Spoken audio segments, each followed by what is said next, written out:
as we race our way now through Sector 3. That gap is it's coming down now between the two of them, about 3 to 4 car lengths separating them as they work their way now towards the UP hairpin, and Kabuchi will be, I think he'll be quite upset with himself that he made that small mistake going onto the back straight through turn 4, because that allowed Khatib to sneak up on through the inside.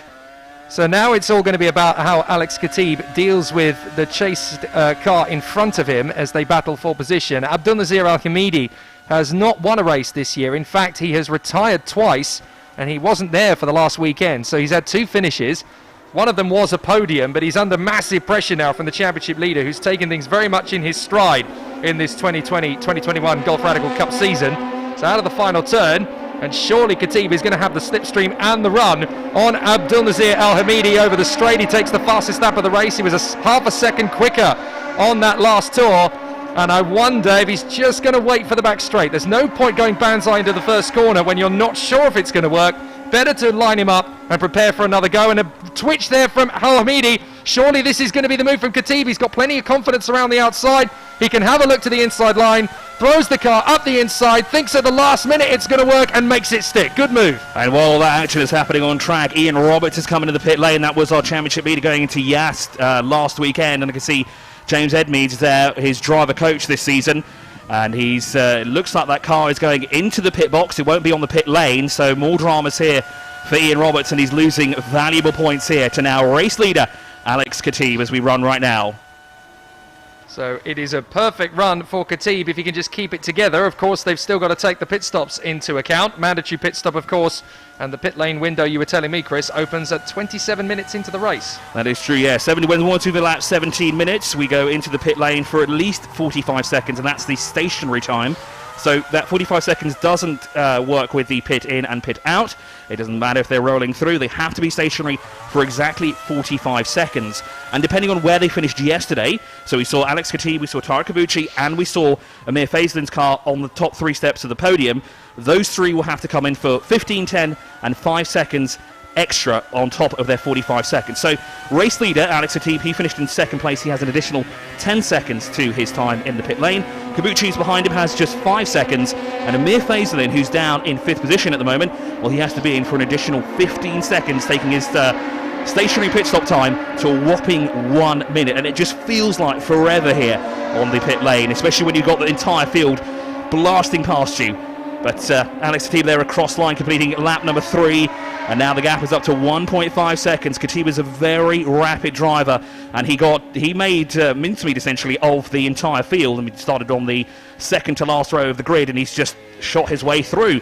And he shot his way through cleanly, because we saw yesterday a small incident between himself, Ian Roberts, and another driver, which caused the number 7 to go sideways. And well, Alex Khatib, unfortunately, he bared the brunt of it. It looks to me as though Amir Fazulin has managed to get himself into 4th place past Johnny Kazoum, the Lebanese. So I think he's managed to get into P4. That's going to be critical, because that 15 seconds additional stationary time is really going to hurt his chances of climbing the podium today, because obviously the 2 guys in front of him, Khatib and Kabuchi, they're going to add additional time to theirs. That doesn't mean that Al-Hamidi is out of hot water. If anything, he's really got to up the ante, because Khatib is currently setting consistent 143s. Al-Hamidi is struggling to break into the 144s consistently, so he really needs to get that rhythm and metronomic pace up. Otherwise, despite the fact that Khatib's going to be in the pit lane 10 seconds longer, he could build up that lead in the next 6 laps. So we usually see this from Khatib. He tends to use up as much of the car as he can during the sort of opening laps of the race, and then towards the pit stop. Then we see him sort of slow down, and then when he comes in the pit lane, he's fresh as a daisy, and then off he goes again. But then as the race progresses, I think he's using up too much of his tyres. But with the gap that he has on the rest of the field, it's nothing really to worry about for the 0. Now, if we just quickly go back to Amir Faisman, who's down in 4th position when he comes through the final corner. You just see him out of shot there, going a bit wide through the final corner. He's one of our veterans, essentially, of the series, and he's massively improved as the series has progressed. A couple of years ago, he spent some time in the British Radical series. His time's literally deducted by around 30 seconds. He really improved as the series progresses. Now, the feeling yesterday actually was his first win in the Gulf Radical Cup, which is an amazing achievement for Amir. He's massively improved. So, as we say there, pit window opens when time is about 17 minutes and it closes at 26. So I think, Jake, my timing was slightly off. I do need to bring a calculator with me to these events. It is getting more and more complicated with these endurance races, because they obviously have very clever and very, very wise regulations in order to keep the playing field open and keep it nice and spread for people. We just had the time confirmed on the monitor. Pit window will open when the elapsed time reads 17 minutes. That is just under 10 minutes from now. And it will close when the elapsed time reads 26 minutes. So they will only have 9 minutes for that pit window to open. That is essentially a 3-lap gap, essentially, across the course of those 9 minutes. Maybe a fourth, but they're going to have to be pushing it really a little bit in terms of the gamble as to whether they've left it too late. So they really need to be quite circumspect about when they make the pit stop. And Khatib, as you can see, is getting on with extending that gap. Fastest of all in the first sector. Not by much over Al Hamidi, but it's the second sector where it really counts. A 27.2 compared to a 27.5 for Al Hamidi. And it's interesting going back to the pit lane. It's a real strategy game here in endurance racing, even in the Gulf Radical Cup. Yes, we're only racing for 45 minutes, but we've seen yesterday James Sweetnam, unfortunately, just left it a little bit too late and came in, I think it was nanoseconds before the board was actually withdrawn. That shows that the pit window is closed. And even for that, he got penalised for that, and that was a full run through the pit lane. And unfortunately, further drama for him, actually, as the race progressed.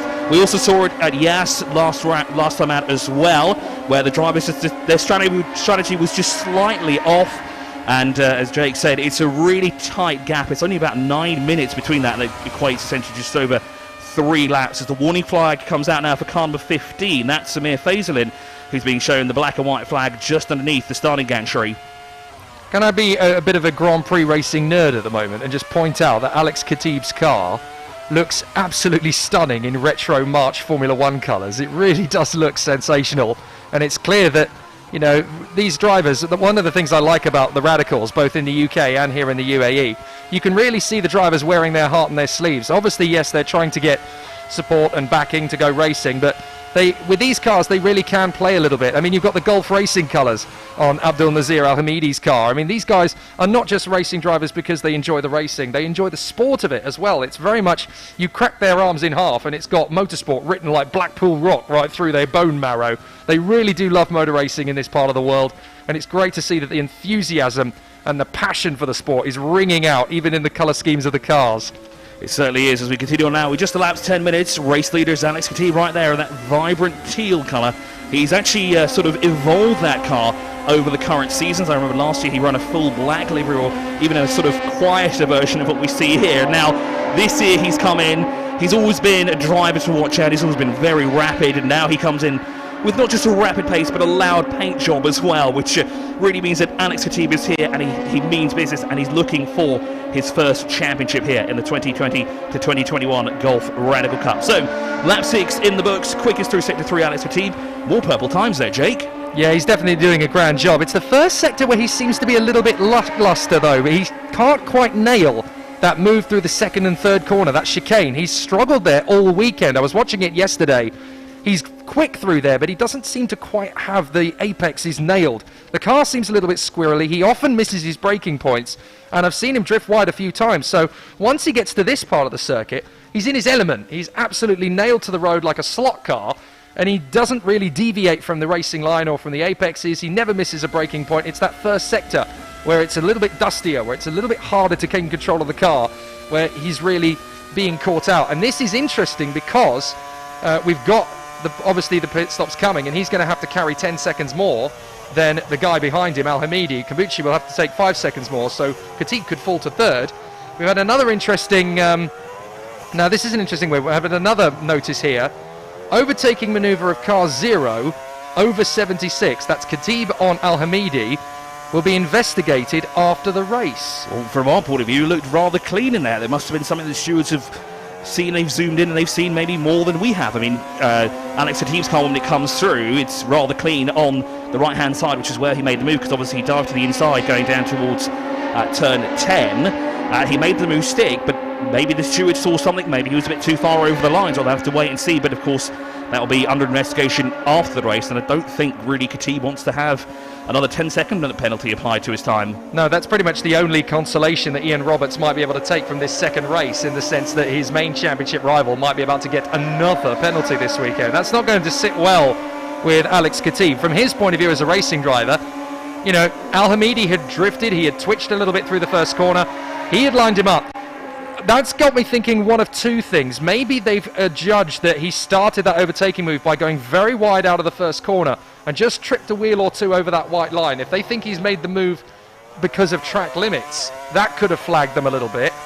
The other school of thought is that while it looked to us from this angle, this particular camera, as a clean move, perhaps he's forced Al Hamidi just slightly offline and basically given him no room at all to negotiate, and he's just battered him out of the way.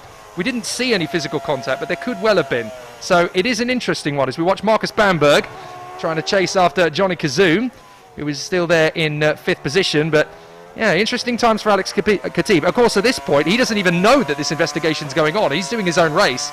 So I'm really hoping that the mechanics, they don't tell him at the pit stop. Why bother him with it? Why sweat him out with it? He's just got to focus on his race. He can't think about what the stewards' conversations are right now. And of course, in the Gulf Radical Cup, there's no team radios here. There's no any telemetry or data being shared while the drivers are out on track. As Jake said, they'll be relayed the information once they're stationary for 45 seconds. And can imagine Alex won't be quite so happy. I don't think his penalty was applied actually from yesterday's race before the pit stop, so I don't think the team relayed the information, so he just kept going. And maybe he sort of assumed it would be there because he just kept going faster and faster, and he eventually put in about 8 seconds between him. No, actually he came down to 4 seconds actually at the line, because he was 11 seconds back from Tarek Kabuchi when he came across the line. But James Winslow, very quick driver, but unfortunately not here today. He raced yesterday, was on the top step of the podium with Amir Faisalun. And speaking of Amir Faisalun, on the previous lap he did a 1:44.597, which was his personal best. He got more personal bests as well. Johnny Kazoum doing a 1:45.148 in the 5 and a 1:45.242 for Marcus Bamberg in the 25. Now that gap's kind of coming down now. It's 1.9 seconds separating Kazoum and Bamberg, so that's one we're going to keep an eye on here. Yeah, the victory for Amir Faisalun yesterday, it's a double-edged sword now because he's currently in 4th position, but he's only about 10 seconds is the gap between Kazoum, Bamberg and Al-Sabah behind him. So that 15 seconds extra stationary time he's got to take in the pit lane, that's going to drop him to the back of the field. So he really needs to focus on nailing every lap he possibly can in this first stage, or at least setting himself up for qualifying lap after qualifying lap in the second half of the race, because he's going to lose so much time to Kazoum, Bamberg and Al-Sabah. He's basically got to hope that they fluff their stop, because otherwise he is going to fall from 4th to 7th, and there's nothing he can do about it. He's going to have to do his overtaking moves on the road. The positive for him is that he is quicker than Al-Sabah quite consistently, but he's not much faster than Kazoum and Bamberg, so it's going to be very tough for him to get himself back into that 5th place. And more green sector times on going through sector 2, especially for Abdul Nasser Al Hamidi. To 27.3 is about a 1/10 of a second from Alex Khatib there, so it looks like Abdul Nasser Al Hamidi is sort of getting into the groove now, and he's sort of starting to settle down, but he's still losing ground to the race leader. The gap now up to 5.7 seconds, but a personal best on that lap of 1:42.686, and he's lapping about 0.4 of a second slower compared to our race leader. As Amir Faisalun across the line with a 1:44.806, green through sector 2 as well with a 28.0. His times are coming down as he starts to settle in now, but it's going to be disrupted in about a minute's time, because that's when the pit window will open, and that's where things are going to get a little hectic, and that's where the strategies are going to start to play in. And it'll be interesting to see how these strategies actually play for all the drivers, because as we said, a few have extra time in the pit lane, including Amir Faisalun. We'll have to see when he comes in. I presume actually he's going to come in sooner rather than later, so he loses that time to the rest of the field, and then sort of he's on his way for the second half. Alex Khatib, I presume, actually will leave it to the last minute because he's a very rapid driver, so he's going to want to put as much time between himself and the number 76 as he can, and he goes quickest through sector 2 with a 27.2. Yeah, and he kind of needs to, because he's only got 5.7 on Al Hamidi. This is going to be a fascinating battle, these two. We're just watching Amir Faisalun, but before that we were watching Johnny Kazoum and Marcus Bamberg. They're going to have a race in the pit lane, because there's only about 1.5 seconds between them on track. They're matching each other solidly for pace. This man's trying to pull away from them because he knows he's going to be in the pits 15 seconds longer than them. So that's an interesting battle that's going to become the race for 4th position ultimately, the way things currently stack up. So this is going to get interesting. Pit window open. And it is, and it came at the perfect time as well, because how it works in the Gulf Radical Cup, as there are no teams that are relaying information, there's no sort of communication whatsoever between the driver, only the pit lane. And what the marshals do here and the stewards is they stick out a ball that says the pit window is open, and in the Gulf Radical Cup the driver must see that before coming into the pit lane. So, and it came out at literally the perfect time for Alex Khatib because he came right through the final corner, and there it was in front of him. But as we said, I presume he'll come in later rather than now. Chris, I've spotted a marshal on the start-finish line with a black and white flag. Now, they're also holding a board with a number on it. I'd be very intrigued to see which number that is, because from what we've seen on screen, there isn't anybody in particular who has done anything. I wonder if there's two cars that have actually been identified. It looked like two, and one of them would look like a single digit as well. So it's either Alex Khatib or Johnny Kazoum, but that, as you said, has just been withdrawn, and nothing's popped up on our timing screen, so we can't tell you who that was for. It might appear later on, but as you said, there were at least two numbers. The one at the top was a single digit, the one at the bottom was double digit. Now, we did see briefly one for a driver further down the field for track infringements, but that's been revoked after 3 laps. So the pit window is open. As we said, it'll be very interesting now to see who comes through first as Alex Khatib works his way through turn 15 and down towards turn 16. He's not coming in, as we presumed. Now we keep an eye on the 76 and the Gulf liveried Gulf Radical Cup car also decides to stay out. And will we see Tarek Kabuchi in? I don't think so. I think he'll wait. No, he's coming in. Yes, he is. The first taker of the pit lane is Tarek Kabuchi from 3rd overall, and because of his finishing position, 50 seconds in the pit lane. That's a really sensible decision for Tarek. He could be the first one to come in and get himself into a rhythm before the other two, and this is actually a really smart manoeuvre for him to come in before the leaders, because he's only got 5 seconds in addition, so he can get himself balanced out on the circuit. The other two, obviously, he's going to really struggle to overhaul Al Hamidi, but he's not racing Al Hamidi in this race anymore. He's racing Alex Khatib for 2nd position. So to pit in before him actually gives him a little bit of an advantage. And we've also got the two men battling together, Johnny Kazoum and Marcus Bamberg. They're coming in the pits together as well. So it really is going to be a race of the pit stops because they're going to do it at the same time. It certainly will, but I think Bamberg saw Kazoum come in, and instead of saying, oh, I'll wait another lap, I'll get the position from you, let's have a shootout out of the pit lane. So there they are, stopped in place for 45 seconds. The team's having a quick look around the car because, of course, Kabuchi will be there for an additional 5 seconds. And that means we have now 4 cars currently circulating. Amir Fazloon decided to stay out. Now, that's quite interesting. I would have thought he would come in sooner rather than later. Mohammed Sabah Al-Sabah is currently circulating in 7th, the Kuwaiti driver, and he is currently in Sector 1. And I'd be surprised if he stays out long as well. Let's see as Khatib works his way through the bowl. Will he decide to come into the pit lane now? Yes, he does, as he sticks to the right-hand side through the corner. Now it's up to the man that's in 2nd place, because, of course, I think out of all of them at the moment, he's probably got the best chance of taking the lead at the race. Yeah, it's interesting because Khatib essentially now had to react. He wouldn't have known, of course, that Kabuchi had made the pit stop because, as you say, there's no pit-to-radio communications, but he had to do it early because he's carrying that extra 10 seconds. So it makes sense for him not to leave it to the last minute because it gives him a little bit more time in the second half of the race to make some of that ground back up again. He's got more time to play with if he pits earlier. So into the pits comes Alex Khatib, and that hands the lead to this man, Abdulnazir Al Hamidi. Now, from his point of view, he doesn't need to panic here. He's got that 5 seconds in hand over Alex Khatib, so he can just keep balancing his race. He can still do a decent job. He doesn't have to push too hard. All the pressure is on Khatib. He's the one who's got to try and extend that lead in the championship over Ian Roberts. So Khatib is the man under pressure, not Abdulnazir Al Hamidi. He can just keep driving his race.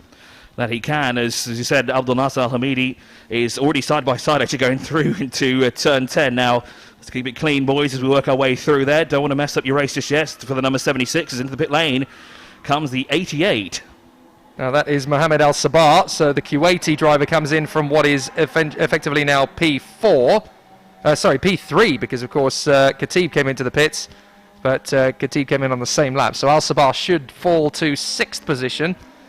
The difficulty now is going to be for Abdulnazir Al Hamidi. He's in traffic. He's actually lapping Johnny Kazoum and Marcus Bamberg, who've just had their pit stops. So he will take them. They will be unlapped again when Al Hamidi makes his pit stop. But this is holding him up. This is not good. He's being a little bit balked there by the number 5 of Johnny Kazoum. So Al Hamidi essentially now needs to pit. So he does. He takes the decision, right, I'm in traffic. This is not going to help. I'm going to pit. We should have a new race leader. No, it's still showing that Alex Khatib is because he's finished 12 laps as Abdul Nasser comes into the pit lane here. He will be across the line race leader, having completed 13 laps indeed. And now this is where he doesn't. This is crucial. He doesn't need a mess up here. He needs to do a pitch perfect pit stop here. 45 seconds exactly, stationary, and then he needs to be on the pit lane speed limiter and out as quick as he can, at least under that 60 kilometers an hour bracket. Yeah, the big question is how much time did he lose getting stuck behind Johnny Kazum and Marcus Bamberg? That's going to be what wins this race. For Alex Khatib, he needs to step on it. He needs to really push hard to gain back that 10 seconds additional penalty time in the pits from taking second place yesterday. And Khatib is on it. He is in the third sector now already. So we need to look down and see how Abdulnazir Al-Hamidi's pit stop is going. He's not been released yet. He's still there. So it looks as though he got held up big time, because now Khatib is surely going to beat him out of the pits. They're now waiting to signaling him out. I think they're holding him a little too long. They need to get this done quickly, but Khatib has been stepping on it. Khatib is going to take the lead back. And indeed, is Abdul Nasser very slow out of the pit lane there, and down to second place he goes. And I have a feeling, actually, that being stuck behind Bamberg and not getting past Johnny Kazum, he's coming out of the bowl complex, so that really slowed Abdul Nasser Al-Hamidi down. As we did see him, they were quite close as they were going down towards turn 10, and it looked like Abdul Nasser made quick on Bamberg on the inside, but it was Johnny Kazum that held him up, and it looks like he may have lost second place. But let's wait for the pit stop cycle to sort of finish up here, and let's see if there are any penalties to be sorted out, because if I'm honest, Alex's pit stop time seemed a bit too quick, but that could be just me over-optimising without a calculator. Yeah, it's certainly a massive difference, isn't it? He came out of the pits a good 10 seconds clear of Abdulnazir Al-Hamidi. Now, either Al-Hamidi had a problem in the pits and lost a massive amount of time stuck behind Kazum and Bamberg, or there's been a tiny bit of foul play from Khatib's pit crew. So that's worth pointing out. And I see Mir Faisal is leaving it to the last minutes here to bring his number 15 into the pit lane. Of course, he'll be in the pit lane for the longest of all, that additional 15 seconds. He's going to be sat there. And it's quite warm here today as well for the drivers. There's no AC. It is an open-air cockpit, but it is still warm here in the United Arab Emirates. We're just about to hit lunchtime, and I can imagine Mir Faisal is going to be boiling hot in that race suit as he sits there. The black paint job doesn't help. I was just going to say, yeah, it's not exactly helpful that he chose a black paint job to go racing. Never race in a black racing car in the United Arab Emirates, because it's not good for the sunshine. So that's all the drivers into the pit lane. So we'll just wait for the pit stop cycle now to conclude. We can see where everyone is as Khatib is across the line. And well, let's have a quick look at what this gap is, because it looks quite significant between the 0 and the 76. As across the line now should come the 76. Indeed he does. And the lap, it is 11.6 seconds. So that gap was, what, 5 seconds when they came in? That's a massive disadvantage for Abdul Nasser Al-Hamidi, because he looked poised to take the lead. Well, either a really bad session behind Kazum and Bamberg. I doubt he lost 5 seconds worth, because their lap times are only about half a second off the pace of Amir Faisalin and Tarek Kabuchi, so they're not exactly sluggish. So it is interesting. Did the crew forget to add the 10 seconds onto Khatib's pit stop time? Because that's a big disadvantage. He was 5 seconds in hand. To lose that additional 10 seconds, he should be 5 seconds back, not 10 seconds, 11 seconds ahead.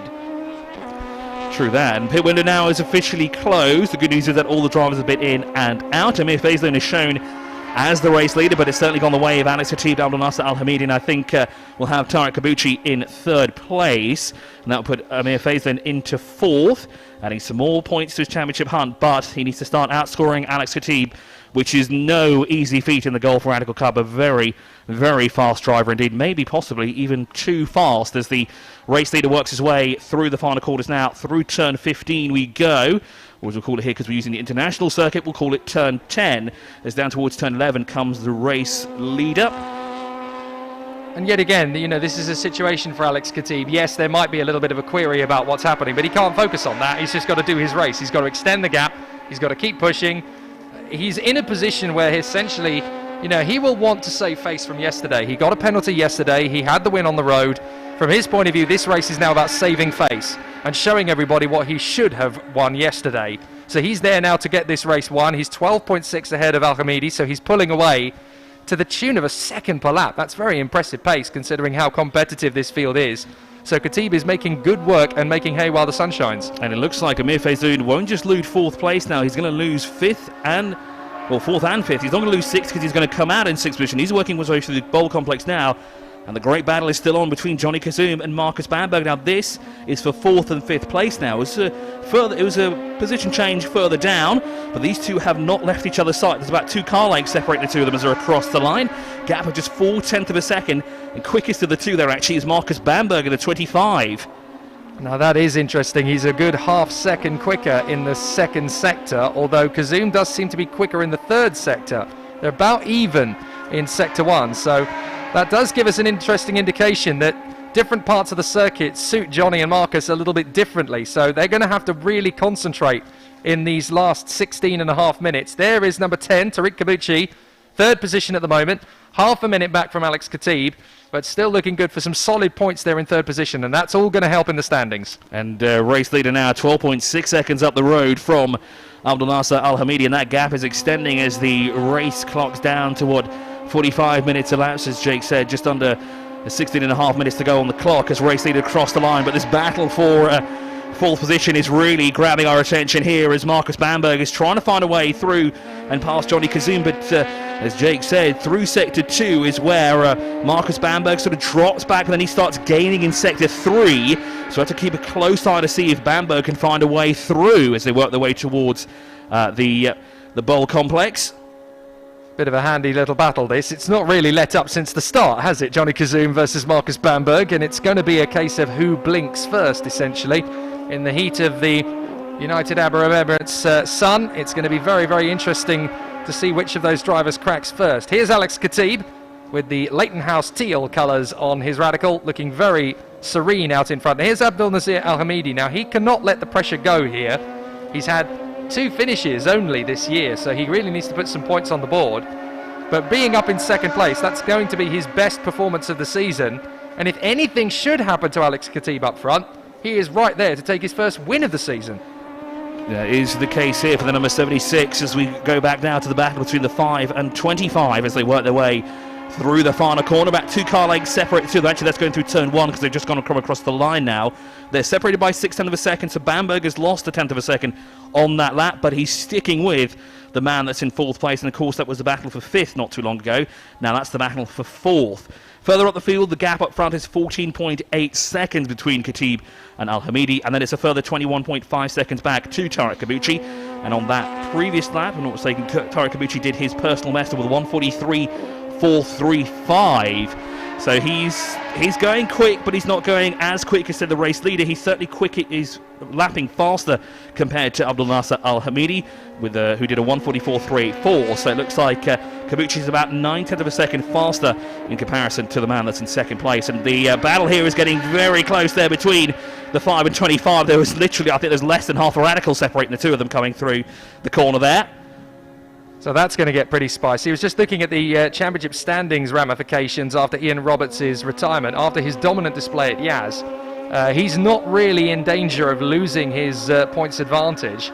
So he's going to stay in 2nd in the points tally no matter what happens in this race, especially thanks to him finishing 5th yesterday to get an extra 10 points on the bank.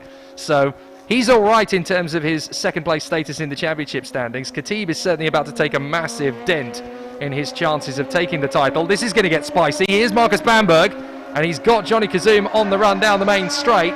And he looked like he had a good run going out into turn 16, but Johnny Kazum just shut the door on him going down, and Marcus Bamberg had to let off the throttle there and hard on the brakes just to make sure that he doesn't go in the back of Johnny Kazum, because it's a great battle that's brewing here between the two of them. It's a bit longer now. Oh, and a little bit of a slide there from Marcus Bamberg going through turn 1. A little bit too late on the brakes there. So he was obviously pushing very hard to try and gain the ground on Johnny Kazum. He could see where the Lebanese racer was a little bit weak and vulnerable on the exit of turn 1, so he thought he would make a move to try and close up the gap. That's Mo Al-Sabah, the Kuwaiti driver, still in 7th place behind Amir Fazulin. But this is going to get interesting. Kazum is now on the defensive. Marcus Bamberg has got all the cards up his sleeve here as the man chasing the guy in front. And I can see where Marcus is strong now, because he looks very strong coming out of the bowl complex. He had the run on Kazum going through the corner, but Kazum making that Radical as wide as he can and just shut the door. I mean, he did the same thing going down towards the final corner. Now they're into the UP building hairpin. That's turn 5 turn 7, excuse me, at the moment, and looks like Marcus is not close enough to make a move. Marcus runs a bit wide there, but now it's down towards the bowl complex. We'll see now if Marcus Bamberg can sneak up on the inside, or will Johnny Kazum shut the door again, or will Marcus Bamberg try the harder way and go around the outside? Not quite.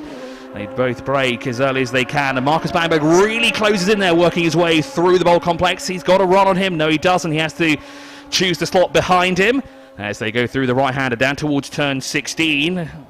About 2 car lengths separating the two of them. They work their way through the final corner.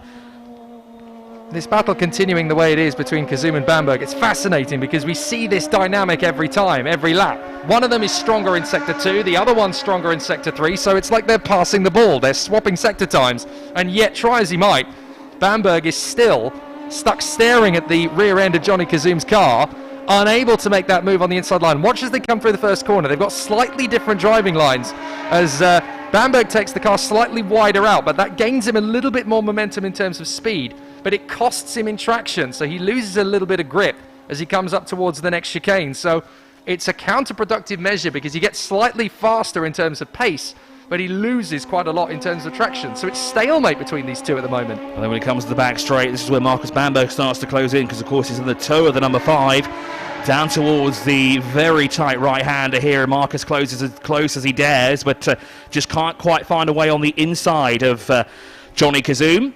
As they work their way now back up to the UP building hairpin. Again, will Marcus Bamberg try and sneak up on the inside? We can just see their position outside of our box here, and it looks like Bamberg's not close enough to make a move. As that was Abdullah Al-Hamidi there across the line. 20.4 seconds adrift now. He's losing a lot of ground to Alex Khatib. Yeah, Khatib is in his stride now. He's got that metronomic pace. He's on his own. He doesn't have to worry about a thing. Just coming back to the Kazum Bamberg thing, I've noticed he started to go for overtaking moves when he's about 12 car lengths back. Now, that's not an overtaking move. He's basically playing the psychologist's game here. He's trying to get into Johnny Kazum's head. He's trying to remove him from the equation. Basically, he's trying to second guess where Kazum's going to brake. If he keeps staring at the rear view mirrors, he's really going to struggle to hold that momentum. So Bamberg thinks, right, I'm not close enough. I can't get close enough. So I need to get in his head. I need to really start to wind him up. And this is the only way I'm going to beat him now, is if I start to irritate him. If he starts thinking, well, is he going to make a banzai at the inside? Is he not? He probably isn't. But that still starts to make you, as a racing driver, it second guesses where you're going to place the car. It second guesses where your braking point's going to extend to. It's where mistakes creep in. So Bamberg is essentially trying to wind him up. I can imagine that helmet is getting very thick on the head of Johnny Kazum, and I wouldn't be surprised sooner or later if we see those wing mirrors and rearview mirror accidentally fall off the car, so he doesn't have to worry too much. But a very, very defensive drive here from Johnny Kazum. It's pulling them back from Tarek Kabuchi, but they're still locked in that battle, and it keeps going between 0.2 of a second to 0.4 of a second and vice versa. Marcus is quicker on one lap, and then it goes the way of Johnny Kazum, because of course Bamberg is trying his damnedest to get through on the inside, but Johnny Kazum's radical has to be the widest radical I've ever seen. This guy is really starting to prove to be the driver of the race for me, to be fair. He's had a lot of pressure on him coming into it. He's had 2 DNFs and 2 reasonable finishes, but nobody would really have expected him to be a contender for the win based on his current season form. So he's pulled something really special out of the bag here. He's competed with the likes of Khatib and Kabuchi in terms of raw pace in the early stages. He kept himself in the hunt. You kind of expect Khatib, once he's managed to get that upper hand, to extend the gap and drive away. But that hasn't phased Al-Hamidi at all. He's just got himself into a comfortable position, a good rhythm. He's not really pushed. Oh dear. Marcus Bamberg very nearly sliding around like a top there as he tries to get a little bit faster on the acceleration out of the hairpin. But this is now giving Johnny Kazum a lot of homework. It certainly is, and Tarek Kabuchi is now slowly clawing in the gap between himself and Abdullah Al-Hamidi. However, 18.1 seconds is going to be quite a tough ask with about 8.5 minutes to go on the clock. But Tarek Kabuchi there, scoring points where it matters. But championship rival, of course, is outscoring him. He'd like to be further up the field, but just not this weekend. I think he's going to have to wait till the next round as the battle continues to rage on here between 4th and 5th place, Johnny Kazum and Marcus Bamberg, and the gaps come down once again to 0.2 of a second. He's a racer here who really needs to be wise here. He needs to be sensible. He's got 8 minutes to do this, and he's only a couple of tenths of a second behind. That's less than the length of a radical. So he's got to be patient. You can't just banzai in with 7.5 minutes to go. You've got to keep him guessing. You've got to keep him in limbo. As far as Johnny Kazum is concerned, He's got all the mistakes to make here. It's up to Bamberg, but he doesn't need to rush this. He's got plenty of time. He can just sit behind Kazoom, let him make all the mistakes. You don't even need to try for an overtaking move at this point. Just sit behind him. Just let him do all the work. And of course, with these two squabbling in fourth position, this is giving now Amir Faizoun a chance to sort of catch up now, because he's got no one behind him, and the battle is about 10 seconds up the road, and we're keeping a close eye on that. That's coming down slightly as the laps tick by, and no doubt we might see not just a two-way battle for fourth place, we might see a three-way scrap to the line between the number 5, 25 and 15. So here we go. Bamberg, look, he came from a long way back there, and he did a sort of a fake slalom banzai move into the inside. Now, he knew he wasn't going for an overtake, but that just gives Johnny Kazoom a little bit of a hesitation. Is he going for it? Is he not? And he's got to respond. These cars are fragile. They're delicate. You can't afford to go banging wheels with them. So it's Johnny Kazoom now under pressure, but Bamberg is making him make mistakes. Interesting to see what's going to happen now going down towards turn 1 as the gap sort of closes in now. It's up now to 0.4 of a second from that move that Bamberg trying to make going into the bowl, as down at the first corner, heavy on the brakes for Johnny Kazoom, takes a nice tight inside line, but so does Marcus Bamberg. Very similar driving lines going through there, but similar too wide going through turn 2 for Marcus Bamberg, but now it comes to sector 2, and this is where Bamberg starts to close in again, and then we see even more action from the two when they go into sector 3, as Tarek Kabuchi circulating in a lonesome third for the time being, 17.4 seconds behind Abdel Nasser Al Hamidi, and that time's actually come back, so it was 18 seconds not too long ago, but 6 minutes to go. He's definitely not got enough time to challenge for second place. So Bamberg again just trying to keep Johnny Kazoom guessing. That's how he's going to beat him. Just under 6 minutes left. There is your leader, Alex Khatib, on lap 23, just storming away, really enjoying life in the lead of the race here. But now we've still got this Kazoom versus Bamberg run for fourth position. The top three are all sorted, signed, sealed and delivered essentially, but now it's about Kazoom versus Bamberg. There's nothing between them in terms of lap time. Johnny Kazoom's best time is a 1:45.148. Bamberg's a 1:45.142. There's nothing in it. Very evenly matched for the two of them here that are scrapping for fourth place, and on that previous lap was a 1:45.365 for Johnny Kazoom and a 1:45.590 for Marcus Bamberg. So as you said, 0.2 of a second slower on that lap as they work their way down towards turn 16. And the man in second place also having a lonesome racer at the moment, 27.3 seconds behind Alex Khatib, and Tarek Kabuchi is a further 16.8 seconds. That gap's it's coming down, but not as a rapid pace as we thought. Now the gap is between Johnny Kazoom and Marcus Bamberg is 0.3 of a second, and well, this is some fantastic racing from the Gulf Radica Cup.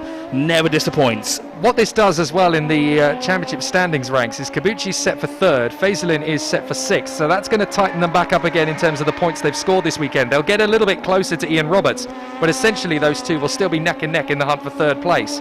So Ian Roberts and the crew have got to get themselves sorted for the next round, because they can't afford to be off the pace. They can't afford any more mechanical gremlins. He had a double win, of course, in round 3 and 4, race 3 and 4, so they need to get back to that pace. Otherwise, Khatib is going to run away with it, and he's suddenly going to find he's not even going to be the vice champion. Well, Ian Roberts, unfortunately, drama early on, just completed 2 laps, brought the car in, and it was immediately taken into the pit box, and we haven't seen the car resurface. Even if they were to get it out now, they wouldn't have enough time. So I think the garage door does look closed. I think it's done and dusted. Ian Roberts' race weekend is over, unfortunately, and it's going to be a race weekend to forget for the British driver. Alex Khatib continues to lead, though, by 28.4 seconds, and Abdel Nasser Al Hamidi, well, he's going to have to settle for third as Tarek Kabuchi, second, excuse me, because Tarek Kabuchi is running in third place, and Kabuchi is across line with 16 seconds, and James, that's interesting, but it's not for the car that we thought it would be for. No, indeed. There is a 10-second penalty that will be applied after the race to Amir Faizoun for repeated track infringement. So he has gone over the line of what is acceptable through this race in terms of track limits one too many times. You only get 3 warnings before you get sanctions handed out to you. So Amir Faizoun is going to drop behind Mo Al-Sabah, and that's going to drop into 7th place. Now that's going to give Tarek Kabuchi an amazing advancement in terms of the points he'll score compared to Faizoun, and it's not going to do the Russian any favours at all in snatching third in the Drivers' Championship. It certainly won't, and that's not good news for Amir Faizoun. Of course, won yesterday's race with driving with James Winslow, and it's his first win as well, to have now a 10-second penalty be applied, and that must have been what we saw on the pit wall not too long ago, sort of around the time the pit window was open. And we did see digits, but nothing came up on our screen, so Well, we've finally got an answer for you there about what that was all about. So it is still Alex Khatib out in front. He's just completed lap number 24 with a time of 1:42.452. And interesting enough now for Alex Khatib, he's actually coming onto the back marker traffic now because he's slowly starting to catch the 88. He's still a corner or two behind him. I don't think it'll be too much of an issue because obviously the gap between himself and Abdul Nasser Al-Hamidi is around 20-odd seconds. But still, it'll be interesting to see if Alex Khatib gets stuck now behind the 88. I mean, there is far more than a quarter now separating the two of them, either on the long back straight down through turn 5 on the international circuit here at the Dubai Autodrome. Of course, we're using the full circuit here, or that circuit anyway, for every race here this weekend. And it's wonderful to see how these guys have taken to it so perfectly. I mean, they know this circuit very well. Most of the track days they do are on various different amalgamations of this circuit. The two drivers that impressed me the most in this race, you're looking at one of them, Abdul Nasser Al-Hamidi, had all the reasons to make mistakes and get it wrong, and he just hasn't. He's just been totally in the sync of things, totally in rhythm, and in the blink of the two eyes on the front of that radical, he's just disappeared well clear of Tariq Kabuchi. I think he's going to hang on to that second place, no problem at all.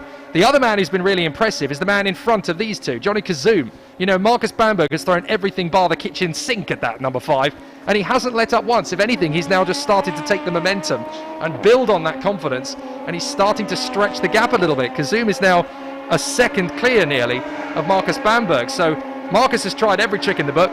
It hasn't worked. Johnny has stood firm, and he's actually looking good for 4th place now. So we just started the final lap of the race, and well, Alex Khatib is doing it in style on the penultimate lap, going fastest of all, a 1:42.069. He doesn't really need to go very fast now. He doesn't need to use too much of the car. He can sort of casually just drive around the Dubai Autodrome here and doesn't have to worry too much because the gap is about 30 seconds between himself and Abdullah Nasser Al-Hamidi. But it's Alex Khatib. He's going to show everyone what he's capable of, and as we said at the beginning, a very rapid driver indeed. So this is indeed the final lap of the race here, as race leader on the back straightaway now, down towards turn 5 we go here for the final time, and he's closing in on Mohammed Al-Sabah as they work their way now through the second half of the track. And as you say, that battle is still brewing, but Marcus Bamberg's now dropping back. It's almost a second actually separating these two coming through, and I think Marcus Bamberg may have used too much of his car up by now, and it looks like 4th place is going the way of Johnny Kazoum. But 5th place, still very respectable for Marcus Bamberg, and a valiant effort indeed from the British driver. Cannot fault him anywhere there as they work their way through the final corner now. Yeah, Bamberg's doing a fine job of continuing to hustle Johnny Kazoum, but he's just not cracking under the pressure. He's just keeping it very nicely lit around the course. So from Kazoum's point of view, this is going to be Bamberg's last chance as they go into the last lap. Cue some rather desperate manoeuvring from Johnny Kazoum as Alex Khatib is coming into the final corner to take a brilliant victory. He is going to get a little bit held up by Mo Al-Sabah, but I don't think it's going to cause much of an issue. The checkered flag is going to fly, and it's Alex Khatib who takes the win here in the Radical Golf Cup. Brilliant. Another well-deserved victory there for Alex Khatib, and more points added to his championship hunt here for the 2020 to 2021 Golf Radical Cup series. Like we said, a well-deserved victory there, but we cannot fault the man that's finishing in second place as he's working his way through the ball. As Jake said, a very, very good show here for the number 76. He's had disastrous weekends throughout the series so far. To bring the car home in second today in the 76 Golf livery car, a very, very good effort here from Abdul Nasser Al-Hamidi. So now it's all about Johnny Kazoum trying to hang on. There is Al-Hamidi, second position from him. Brilliant, brilliant run. And he's delighted with that. Look, he storms across to the pit wall to celebrate with his mechanics. A brilliant performance from him. Good solid drive from Tariq Kabuchi as well there in third position. A good performance from him, and that is good points banked as well compared to his main rival Amir Fazulin, who's going to get that 10-second penalty. But what about Kazoum versus Bamberg? Is something going to kick off in the last lap? Because they still have at least a sector of the course to negotiate. And look, Kazoum is just a mile ahead. He's doing a great job. He certainly is through the bowl complex now, through the final few corners. It looks like Marcus Bamberg will have to settle for 5th position here, unless he tries to brake as late as he dares going down towards the final corner here. I don't think he can get that inside line because Johnny Kazoum has just been so strong through the final corner and throughout the second half of the race. Did an amazing job from both of these drivers as they're across the line now in 4th place and 5th respectively for Marcus Bamberg. Then we wait for Amir Fazulin, who is currently working his way through the final corner now. He'll have that 10-second penalty applied to him, which will drop him down to 7th. although he comes across the line in 6th. But let's actually wait to see how far back Mohamed Al Saba is, because Alex Khatib has found his way past and he's completed another lap. He has indeed. I think he might have been a bit confused there, because with the 88 in front of him, because the 88's come in already, he actually hasn't taken the checkered flag. So a little bit of a confusion here going on. I think it wasn't the most ideal situation actually coming across the line, because we had race leader and we had backmarker traffic behind them. So confusion all around. Yeah, Mo Al Sabah doesn't. Well, he thought the race was over because he saw the checkered flag. The problem is that he had the race leader bearing down on it to take it, and he hadn't finished the race distance yet. So very interesting to see what happens now to Alex Khatib, because I don't think you're supposed to take an additional victory lap, now, are you? As Abdul Nasser Al-Hamidi and Tarek Kabuchi work their way into the pit lane there, and as we said, a very good job from both of them. Tarek Kabuchi, 2 podium finishes actually here this weekend, both third place finishes. He would like to be further up, but of course scoring points consistently is what you need, and that's exactly what he did. You might have thought a 45-minute race with less than a dozen cars in it would start to drag, but that's flown by. That's been really entertaining. Good to see the driving standards so high in the Gulf Radical Cup. Some great performances, particularly from Abdul Nazir Al-Hamidi. That's his highest performance of the season, a second-place finish. He can be very proud of that. Also to Johnny Kazoum for holding off the attentions of Marcus Bamberg throughout. A good win for Alex Khatib. Hopefully that post-race investigation into his move on Al-Hamidi isn't going to cause too many difficulties. Those who want to keep up to date with it, GulfRadicalCup.com. Obviously all of the results and the performances from today will be updated. Coming up next, though, here in the United Arab Emirates, we have the second race today and the third race of the weekend for the F4 UAE Championship. We'll see you soon. From myself, Chris, thank you so much, Jake, for joining us up here. We'll see you soon.